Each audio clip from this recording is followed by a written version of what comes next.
الرحيم. الحمد لله والصلاة والسلام على رسول الله صلى الله عليه وسلم وعلى آله وصحبه وسلم تسليما كثيرا، ثم أما بعد. اللهم علمنا ما ينفعنا وانفعنا بما علمتنا وزدنا علما وارزقنا فهما. أما تنا مجفقو اشتوى الله سبحانه وتعالى ebyengira n'emirembe tusababidde eri omubaka sallallahu alayhi wasallam wamu ne ba ashabu ridwanullahi taala alayhim wa arda. Abooluganda baniriza mu musomo gwaffe ogwa tajwid alquranu alkarim, ng'era tugenda mu maaso n'okutunuulira emiteeko gy'okuwangaza n'amateeka oba n'ebigero by'okuwangaza okwo okuli mu qur'ani ey'ekitiibwa. Ng'olwaleero biidhinillahi tabaraka wa taala tugenda kubeera nga tutunuulirako katini wa alhurufu almuqatta'atu fi kitabillahi azza wa jalla, ennyukuta enkutule mu qur'ani ey'ekitiibwa. Wekitiibwa Allah subhanahu wa taala yassa qur'ani eno nga kyamagero, nga qur'ani eno kyamagero eri omubaka sallallahu alayhi wasallam, ng'ekyamagero kyonna Allah kiwa abaddu be baba ayagadde, era nga yakiwanga ababaka oba ntegereka ng'ababaka abo bakituusa oba nga kyamagero omuntu omulala yenna tasobola kukikola, nga kyawukana n'entegeera oba ne aada, nga kyawukana khariqatun lil aada, nga kyawukana n'embeera emanyikiddwa omubaka sallama oba ababaka bonna Allah alina ekintu kyeyabawanga nga kyawukana n'ebintu ebiri nomo kugaba ebimanyikiddwa mu butonde nti omuntu asobola okukikola. Okulya ffenna tulya, era omuntu najja n'alya tetugamba nti akoze ekyenjawulo oba tegere kwa ffenna tukola ki? Ffenna tulya.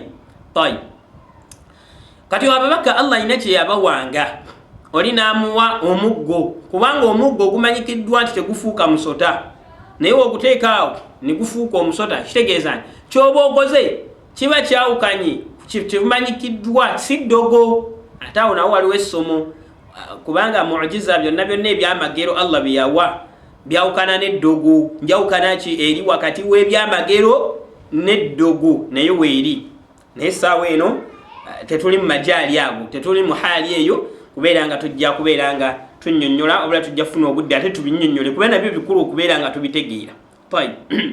Kati kyembadde njagalamu nti Allah yawa omubaka sallama ku bimu ku byamagero bingi ebyamagero Allah bye yawa omubaka sallallahu alaihi wasallam, naye mu byonna yamuwa ekyamagero kya Qur'ani. Nti kyetugambye ekyamagero kyekintu abantu kye batasobola kubeera nga bavaayo ne bakireeta ne bakikola nga kyewuunyisa oba tegereka nga kati ye Qur'ani eno yeewuunyisa obanga ogisomye n'ogifumiitiriza otunulira osobola olaba n'otegeera n'omanya nti omuntu ne waaba kafulu mu kutegeera olulimi Oluwarabu ne mu kusoma n'okubeera omuyivu tasobola kuleeta bigambo bifanagana Qur'ani, kyekigituumya mu'jiza, ekyanti kyamagero. Ijaazu ekyamagero ekyo nti tebasobola kubeera nga wavaayo omuntu yenna akola ki? Akireeta. Nabwe kityo Allah nassa Qur'ani eno nga mu'jiza kyamagero, Abawarabu bonna bannannyini lulimi nakutegeera yabeera nga bakyalenjinga n'abagamba kale muleete kul fa'tu bi sura, mu aya endala aga fa'tu bi aya, muleete sura emu bimithilihi ng'efaanana Qur'ani eno bwe mba mwefuula nti muli b'amazima. Amajini n'abantu mwenna mwekuŋŋaanye mubeemu aleeta ebifaanagana kale aya kale aya obeeganye ssuula ngonna ne kibalema ne kibeera nga Qur'ani eno mu'jiza kyamagero Allah kyeyawa omubaka sallallahu alaihi wasallam, era temukizanyisa, si kyakuzanyirako. Qur'ani si kyakuzanyirako bannaani, era tufeeyo okubeera nga tugiyiga. Kakati Allah mu bimu byafuula Qur'ani eno mu'jiza mu byo n'abireeta nga kyamagero kwe kubeera nga yatandisa ennyukuta enkutufukutufu. Abawarabu ebyo tebakiyina mu njogera yaabwe yonna. abawarabu mwarabu teyajjanga nayogera nga alina kyayagala okugamba naga alif lam nga gamalia mim nun notegeera kyabagambye tebakiina era tekyaliyo era tekiribaayo ekyo mujiza naye mu Qur'ani mwekiri era abarabaga ya rabbi kikino kyetuliko Allah alayhi nun qaf sad الصاد ده عجيب والله دي حاجة عجيبة عم نشوفه مثلا فقالت كده تجالي يو تبعت تجالي يو فقال لي كده قالت القرآن معجزة من عند الله أنا أجلسي أنا أجتاني سيو محمد سينغا بدي محمد يو يعني بدي يجي قاكو بسوميسا أدي تشينا نتوكيمanya nti ekyo ki mu'jiza okuveri Allah subhanahu wa ta'ala ele nyukuteze enkutufu Allah zeyatandisa nazo mu sura mu Qur'an ibtada Allah azza wa jalla 29 suratan fi al-Qur'an al-Karim bihuruf muqatta'a Allah wekitibwa yatandika ne sura 29 Allah wekitibwa yatandika ne sura 29 mu Qur'an ine sura mbeka 14 mu kusura eze 14 esura 29 imagine esura 29 zonna Allah yazitandisa n'ennyukuta ezo enkutufu nga teri amanyi makulu gazo Allahu a'lamu bima'naha Allah yasinga amanyi bayogera kathurat fi kalamihim ebigambo byayitingana mu byabamanyi ne boogera byonna bibayogera naye abamanyi bwe baali basahaha ebigambo ebyo ku nkomerero yabyo bagambanga Allahu a'lam bimuradihi Allah yasinga okumanya bayogera ebigambo bingi abamu bagamba ennyukuta ezo ziteganya amannya ga ssuula abamu ne bagamba mannya ga Allah abamu ne bagamba mannya ga gundi ga Qur'ani abamu nebyo bigambo bagenda okubimaliza ne bagamba nti Allahu a'lam bimuradihi hadha ijaz Allah yamanya makulu g'ebigambo ebyo ekyo Allah yakikolanga bw'atyo okuchallenginga teri amanyi wa huwa alqawlu kikigambo ekituufu Allah yamanyi ne wosingana tafsiri ezifaanagana zityanga bannyonnyola era kumaliriza bagamba nti Allah kubanga kunnyonnyola kwonna tekwaliko bujulizi ate kuvunula Qur'an erina okuba n'obujulizi byonna bagenda okumaliriza nga bagamba Allahu a'lam Allah yasinga okumanya amakulu g'ennyukuta ezo al-imaanu kitukakatako okukkiriza annaha kalamullah bigambo bya Allah nti eyo alif mim ennyukuta ezo enkutufukutufu tukkiriza era togenda mu Qur'an noga nti kasita zino amakulu gazo tetuzimanyi gwe kivo kyotandika ku suratul Baqara alif lam mim gwe notandika butandisi zalika alkitabu la raiba fihi notandikira kweri aya nakyeno tetumanyi makulu ga olina okukkiriza nti bigambo bya Allah era etookeddwa okubeera nga wa annatluwaha tutegeddwa okubeera nga tubyatula ne tubisoma kama waradat nga bwe byajja nti alif yasomwa yes esomwe nuni yasomwa yes yasini yes maana amakulu gakyo kyeki Allahu a'lam Allah yamanyi احنا ما فيش كلام ما فيش دعوه الله اعلم بمرادها ما انت كده طيب مبيفيبيو مسوره ezo zetugambye 29 wa adadu hadhihi alhuruf omwendo gw'ennyukuta ezo enkutufu ziri 14 ezajja mu ntandikwa z'essuula ezo 29 ziri ennyukuta mmeka 14 yajma'uha abamanyi baffe bazikuŋŋaanya ennyukuta ezo mu kigambo mu bigambo ebigamba nassun hakimun qata'an lahu sirrun nassun hakimun qata'an lahu sirrun nassun nun sad hakimun ha'u kaf ya'u mim qata'an qaf ta'u ain alif له لام هاء سر سين راء نص حكيم قطعا له سر ميمولي النكتة زنا زتويت حروف المقطعة ezatandika ku ntandikwa z'essula 29. Tayib. Wajaati alhurufu almuqatta, ennyukuta ne zijja 14 ezo zetulabye fi alqur'ani alkarim, mu qur'ani ey'ekitiibwa ala 14 hay'a. Ennyukuta ezo zetulabye 14 ne zijja mu qur'ani ku ntandikwa z'essula zetwagambye 29 mu bifaananyi hay'a, mu bifaananyi mu bifaananyi 14. Gamba ennyukuta ziri mmeka? 14. Zajja mu qur'ani mu bifo mmeka? Ku ntandikwa z'essula mmeka? 29. Zajjira mu bifaananyi mu ndabika mmeka? 14. Mu ndabika 14 ennyukuta 14 enkutufukutufu zajja ku ntandikwa z'essula 29. Era yoko kali kati ako endabika 14 ku nnyukuta 14 enkutufukutufu zajja mu qur'ani ku ntandikwa z'essula 24. Era yoko gamin. Tayib. Ekifaananyi ekisooka oba endabika esooka mu suratu alif, kama ekifaananyi ekisooka mwe zajjira ennyukuta ezo mu kigambo alif lam mim. Alif lam mim ye hayi esooka, alif lam mim. Tayib. Hayi endala ekigambo ekyo musajjira alif lam mim sad. Alif lam mim sad ye hayi ey'okubiri, ekifaananyi ekyokubiri. Ekifaananyi ekyokusatu alif lam mim ra. Oba ntegeereka? Then ekifaananyi ekyokuna ta sin mim. Ekifaananyi ekirala ekyomukaaga ha mim. Ekifaananyi ekyomusanvu alif lam ra.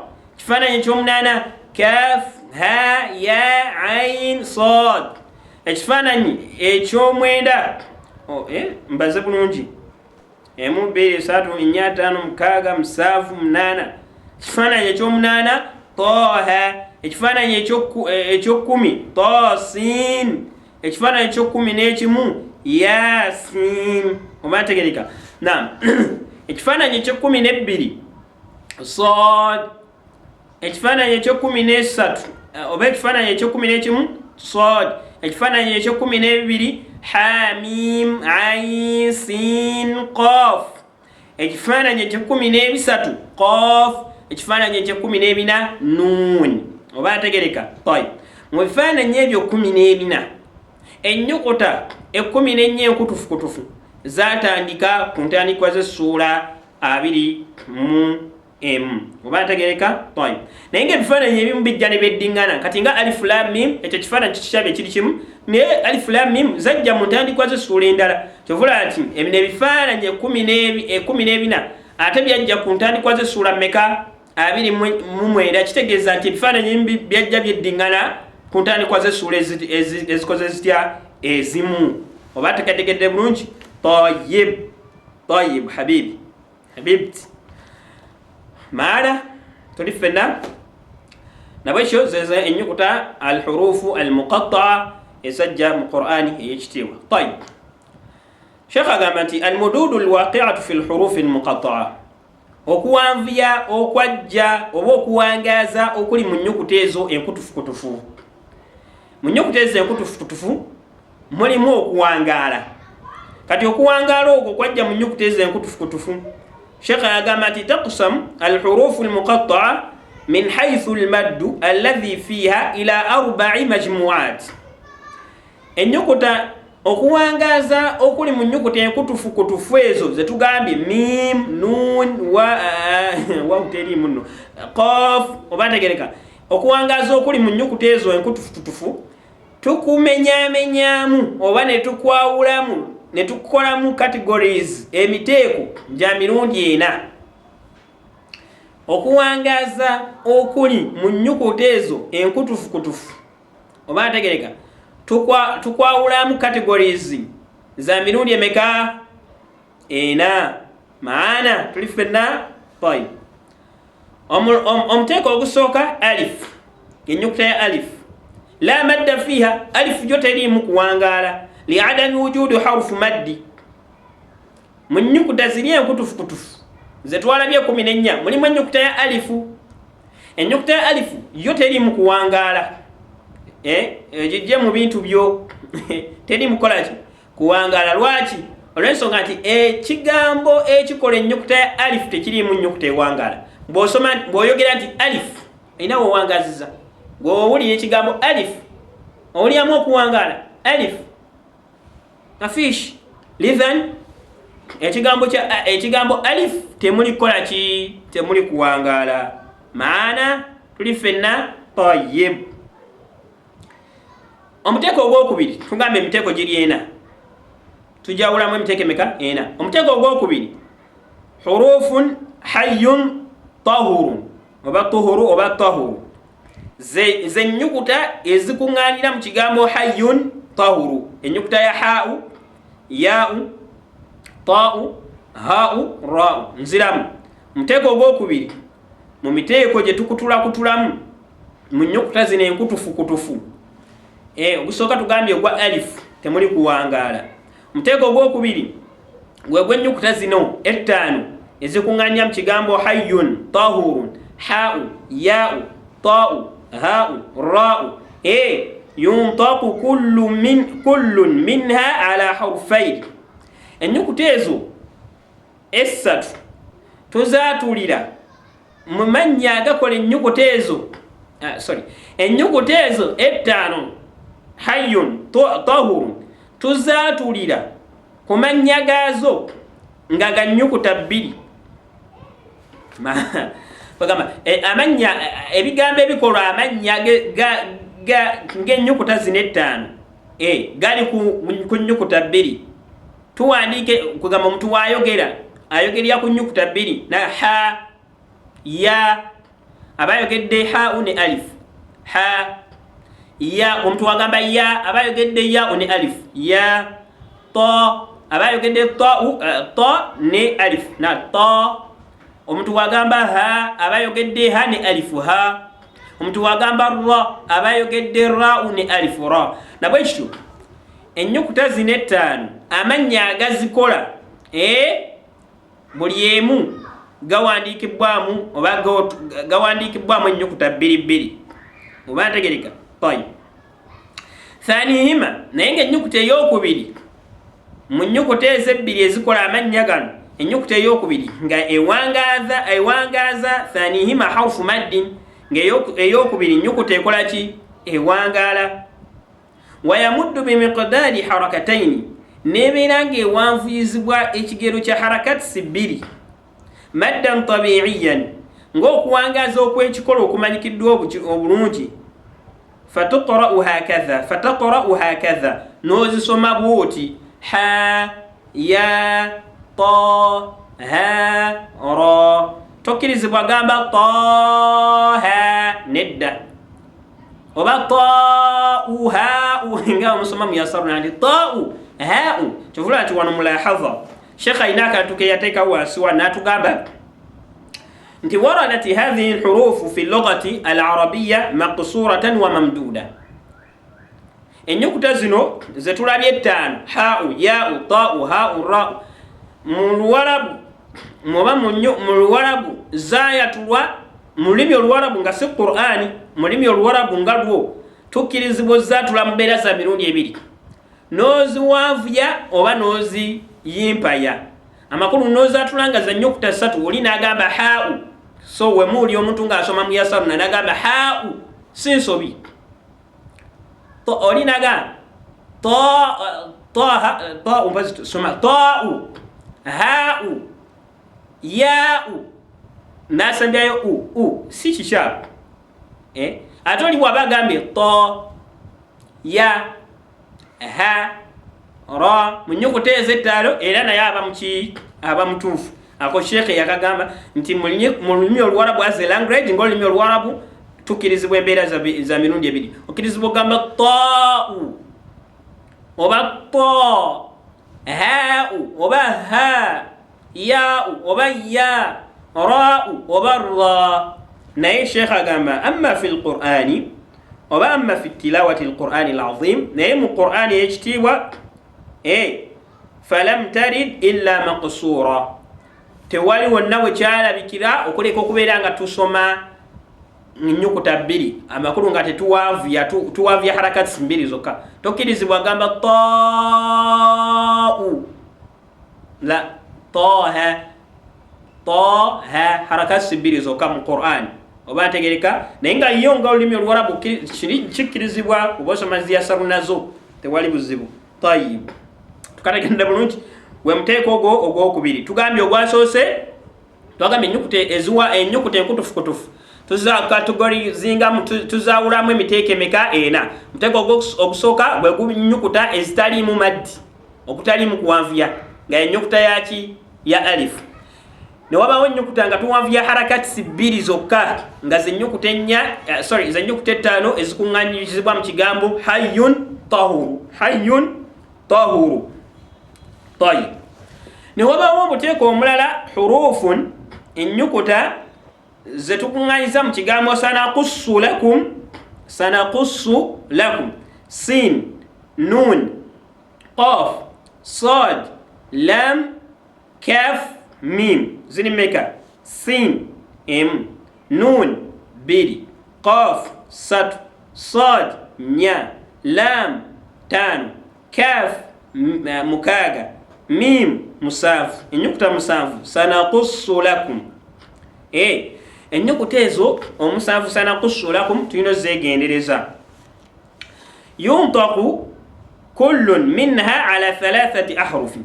ezo ennyukuta amannya agakola ennyukuta ezo zetulabye omusanvu sanaqussu lakum ezikuŋŋaanya mu kigambo sanaqussu lakum, amannya agazikola sin, nun, qaf, sad, lam, kaf, mim, amannya agakola ennyukuta ezo go galimu ennyukuta 3, ng'era ennyukuta eyokusatu nnyukuta ewangaala. nabwekyo tuba tuwangaaza ennyukuta eyo eyokusatu mu nnyukuta ezo ezikola amannya ago agakola ennyukuta ezo enkutufukutufu zetulabye omusanvu. bwe tuba tuwangaaza, okuwangaaza okwo tuwangaaza nnyo kwe kuyitibwa maddu lazimu, kwe twalabye emisomo gyaffe egyakulembedde wali emabega. era ne tukwawulamu maddu lazimu okwo okubeera mu nnyukuta ezo, oluusi ne kujja nga kuli mukhaffafu kuwewufu, oluusi ne kujja nga kuli muthaqalu nga kuzito, ng'era bwe twalabye mu misomo gyaffe egyakulembedde. ne tugamba tutya ekyokulabirako mu sin, mu sin ne tugamba tasin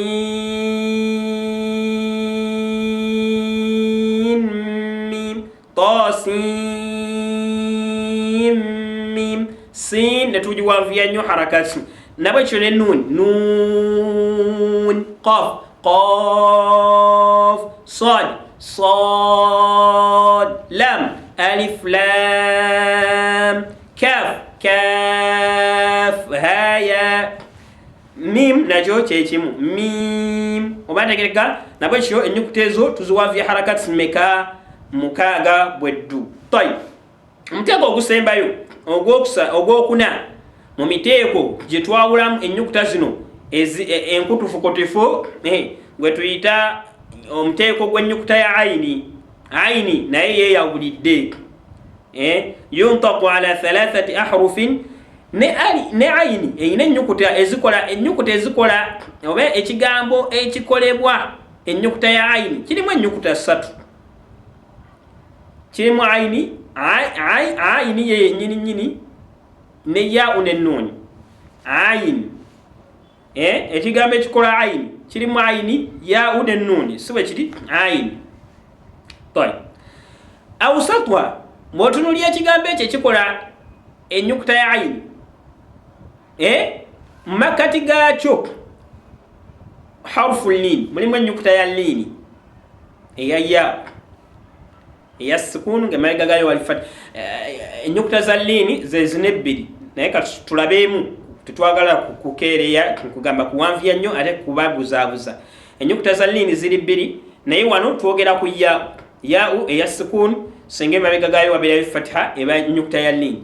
singa osiŋŋaana ya'u eya sukun ng'emaaso gaayo waliyo fatha ebeera lini n'ennyukuta ey'okubiri katujogere ye waawo eya sukun ng'emabega gaayo waliyo fatha kuga ennyukuta za lini ziri bbiri waawo eya sukun ng'emabega gaayo waliyo fatha yaa'u eya sukun ng'emabega gaayo waliyo fatha tayib kati ennyukuta ekigambo ekikola ennyukuta ya ayini makati gaakyo mulimu yaa'u ya sukun emabega gaayo waliyo fatha tayib wayamuddu min tariqi shatibiya kakati senga osiŋŋaana embeera eyo yaa'u eya sukun ng'emabega gaayo waliyo fatha ate ng'emmaaso gaayo ogenda kuyimirira ku nnyukuta eddako ku maaso ga yaa'u eyo ng'ogenda yimirirayo yaa'u eyo tugiwanvuya nga betugamba quraish khawuf oba waawu khawuf tuwanvuya oba ntegereka tayib kati okuwanvuya okwo senga okusiŋŋaana mu ayini min tariqi shatibiya nsoma yaffe nga tukozesa ekkubo lya shatibiya bimiqdaari tukkirizibwa okwanvuya 4 harakatsi oba 6 harakatsi tuwanvuya harakatsi 4 oba 6 okkirizibwa owanvuya harakatsi 4 oba 6 tukegendereza nnyo mu ayini mu kigambo ayini nzikirizibwa owanvuya harakatsi 4 oba 6 oba ntegereka tugenda kuleeta example tulabe ayini mbobo tunulidde eri mu surati shura ne suratu kafi yajja mu sura 2 zokka suratu kafi aya esooka ne mu surati shura oba tegereka tayib kati usome eri mu suratu kafi kaf aya ayn sad walaba ayini tusomi harakati 4 tugambi ayn sad ayn sad tudemu nga tuwanvuya harakati 4 mu ayini uwuliriza kaf haya ayn sad za harakati 4 tayib katudemu nga tuwanvuya harakati 6 tudemu nga tuwanvuya harakati 6 kaf haya ayn sad harakati meka tuwanvuza 6 na Imam Shatibi yennyini mu kkubo lye lyetugambye min tariqi Shatibi aga nti wa fi aynin wajhan wa tulu fuddila wa fi aynin wajhan wa tulu fuddila mu ayni tukkirizibwa okusoma amakuba 2 kugamba tukkirizibwa okuwanvuya harakasi 4 oba harakasi 6 naye aga nti wa tulu naye okuwanvuya harakasi 6 fuddila kyetusukkulumya amakulu kyekisinga okubeera ekirungi owanvuya harakati 6 kirungi naye ne 4 nakyo tugamba oba kikoze fe abamanyi Qur'an tugamba nti kituufu oba ntegereka naawe kinyinyi kyoba okoze kiba kituufu era sikwata nsobi oba ntegereka tayib ako tusembayo musomo guwanvuyemu naye njagadde tubeere nga tumaliriza ensonga eno insha Allah akasemberayo ddala ketulina okwegendereza إذا طرأ على السكون الأصلي الذي بعد حرف المد تحريكا للتخلص من الالتقاء الساكنتين وذلك في ميم من قوله تعالى ألف لام ميم الله طيب فاتحة سورة آل عمران طيب تنبيه أقول كوي جندريزا سينغا ngenda kusoma sukunu eya asliyu oba kale naye nga sukunu eya asliyu oluvannyuma lwayo senga mba ngenda kusoma sukunu ey'ekikolo ng'emabega gaayo waliyo okuwanvuya naye nga maaso ga sukunu eyo ey'ekikolo oba tukategedde bulungi kankaddemu nga senga ngenda njagala tukitegere bulungi yani kuba nyinzi kivunulanga wano wekiri nikibalema okutegeera kati njagala nnyo okwogera ekintu ekyo ekitegereka gye muli senga mbagenda kusoma senga singana okuwanvuya nga maaso gaako waliyo sukunu nga biri mu nnyukuta oba ntegereka naye nga sukunu eyo oluvannyuma lwa sukunu eyo ennyukuta eddako nayo ya sukunu nga sukunu zibanga bbiri singanya okuwanvuya mu maaso gaako waliyo sukunu naye nga oluvannyuma lwa sukunu eyo ate era sukunu eddako sukunu ekigambo ekiddako nakyo era nga kitandisa sukunu kwegamba ekigambo kino kugamba tulina ebigambo bibiri kankannyonnyole bweti tulina ebigambo bibiri ekigambo ekisooka kirimu sukunu asli kirimu okuwanvuya oba maddu lazim kirimu okuwanvuya kwa maddu lazim oba tegereka amakulu sukunu ezze maaso gaayo waliyo okuwanvuya kuzze maaso gaako waliyo sukunu maddu lazim biri mu kigambo kimu ate ekigambo ekiddako nakyo kya sukunu kitandika na sukunu awo nkola ntya njukira tulina qaida yaffe egamba senga sukunu bbiri zisisinkana mu bigambo bibiri oteekeddwa okulwana okulaba nga tozisoma abawarabu tebasoma sukunu bbiri senga ziba zisisinkanye mu bigambo bibiri sukunu nga yesoose mu kigambo kino yesembyeyo mu kigambo kino ekisooka ate nga ekigambo ekiri ekiddako kitandika na sukunu tokkirizibwa kusoma sukunu bbiri mu bigambo bibiri senga ziba zisisinkanye kikyenkola kati awo muwulirize jukira ekigambo ekisooka kirimu okuwanvuya kwa maddu lazim kamba leetera ekizaabu alif lam mim Allah wala mim Allah wema jagala junga ekizampe yeri mutandikwa ya suratu Ali Imran aya esooka ne aya eyokubiri ku ntandikwa ya suratu Ali Imran alif lam mim mu mim eno mulimu okuwanvuya mu maaso ga mim oba ogw'okuwanvuya okwo waliyo sukunu wuli ekigambo mim totunuliranga nnyukuta mim tunulya kigambo wuliriza ekigambo mim mulimu okuwanvuya so wekiri mim okuwanvuya okwo maddu lazim okuwanvuya okwo mu maaso waliyo sukunu so wekiri mim kati njagala kuyunga nyungako ekigambo Allah ekigambo Allah kitandika na sukunu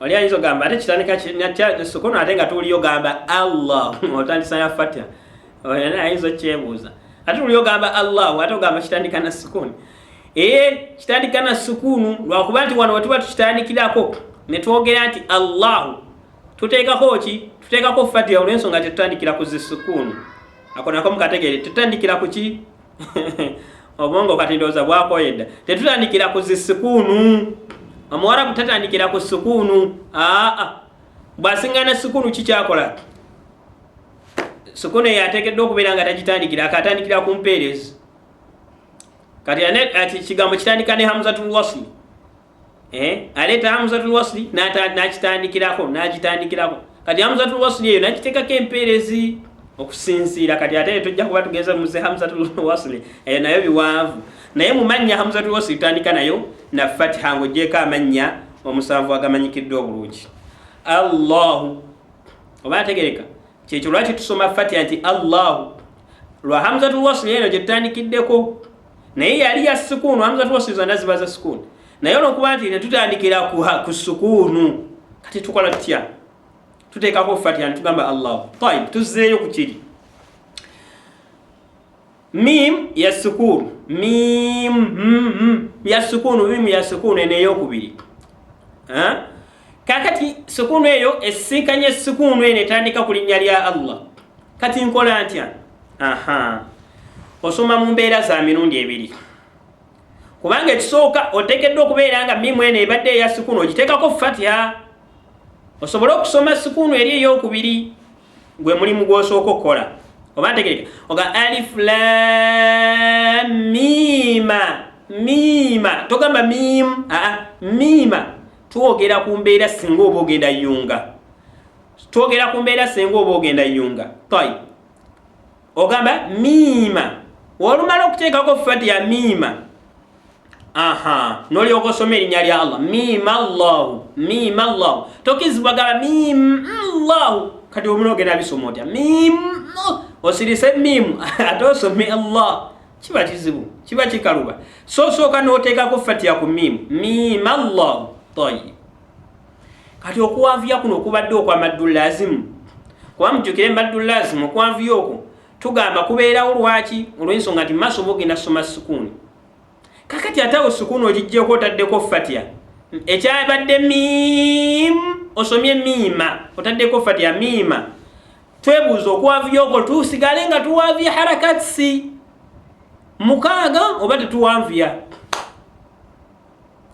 wengambira shekhe oba watugambira tukkirizibwa okuwanvuya harakatsi omukaaga nga tugendedde ku mbeera eri egamba nti newankubadde etaddewo mima ku mimu eno ntaddeko fatiha naye ekigambo yali sukuunu n'ogendera ku kiri ekyasooka gwe n'osigala ng'owanvuya harakati mukaaga nga naye ensonga gy'owadde nti ye sukuunu ye yaliwo newankubadde ntaddewo fatiha olw'okwagala okuyunga olw'okusinkana sukuunu ebbiri nenteekawo sukuunu eno esooka nenteekako fatiha nsobola okusoma sukuunu eri eyokubiri naye tekijjawo mbeera eri egamba nti sukuunu ye yakola ki ye yaliwo oba ntegereka gwe nosigala ng'owanvuya harakati mukaaga n'ogamba otya alif lam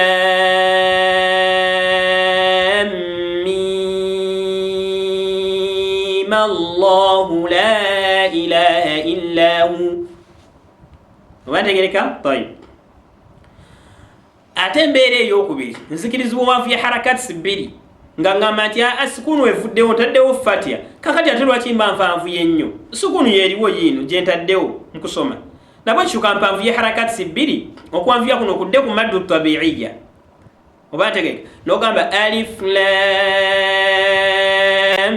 mim Allah mim Allahu mim Allah oba ntegereka tayib munansonyiwa okubeera nga tuwanvuye nnyo naye kabadde kakulu okubeera nga tukamaliriza omusomo guno ogulabako ekitundu noddamu n'ogulabako mpolampola soona ogukutulamu okusinziira ku bupatisi nosharinga osobola okubeera nga naawe okola ki osomesa byoba otegedde n'obuuza mu comments mubuuze tusharinge bannaffe tubayite tusome Qur'ani baddu ba Allah bebitibwa tuli mu zamanu hadha zamanu sabu mulembe gwe tulimu gwa kugumiikiriza bwobanga togumiikiriza kubeera kusoma irimu eno ate onaagisoma ddi tubeere nga tugumiikiriza tusome barakallahu fiikum